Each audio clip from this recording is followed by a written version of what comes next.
Hello and welcome to the Foodie edition of Bondi Snapshot. This week we're going to be joined by a wonderful addition to the Bondi dining scene, the fabulous Geraint Coles of Panama House. Thank you so much for joining us down here at the North Bondi Surf Club. So Panama House, of course, originally was up on Bondi Road. It was. Yeah. And it's now moved down to the fabulous Pacific building.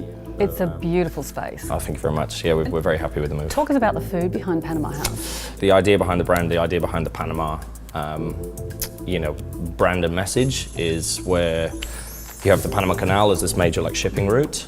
It's that idea of bringing these cultures together, particularly as a major spice and trade route through, the South American Gulf of Mexico kind of passage. Kind of combining all those flavors and then transporting them to Australia and then putting a little bit of an Australian spin on them when they get here, much as the same as what would happen in a, kind of like a spice and trade endeavor. So I think that's where our idea for the brand came. So we take those ideas of Latin American, Creole, Mexican cooking, and shape them kind of for the modern Australian palate. So yeah. Fantastic. Well, I've eaten there several times, and I must admit my favourite dish is the octopus with the corn. It is to die. The octopus is very popular. Yeah. What's your favourite dish? I think the octopus with the kangaroo tacos are potentially one of my favourite.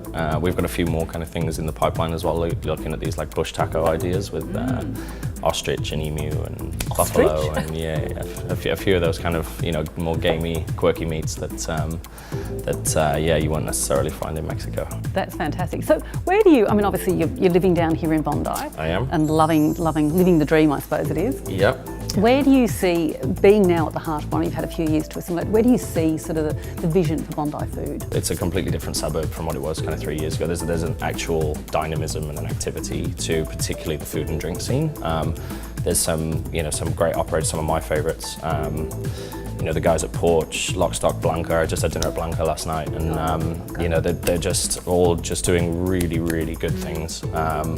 Just bringing a profile to the neighbourhood. I think now more and more people are coming across from other parts of the city to actually dine in Bondi, and I don't know whether that's been something that's ever really happened before, but I know that it's certainly happened in greater numbers than when I first moved here. Do you think we can take the crown of Surrey Hills for the dining? I would definitely like to take the crown from Surrey Hills. We're definitely going to do all we can from our end, and I think, like I said, with what we have on offer here now, I think it's the time is right to really kind of shine a light on it. So. And talking of activity, you're getting involved with Bondi Winter Magic. Bondi Winter Magic, yeah, which is very exciting. Very exciting, and it's fantastic having you here in Bondi. I'm really excited as the President of the Chamber of Commerce, but also just as a Bondi resident to have, vitalising people like this, helping build the restaurant scene and actually the whole culture of Bondi. So thank you so much for joining us today. Perfect, my pleasure, thank you.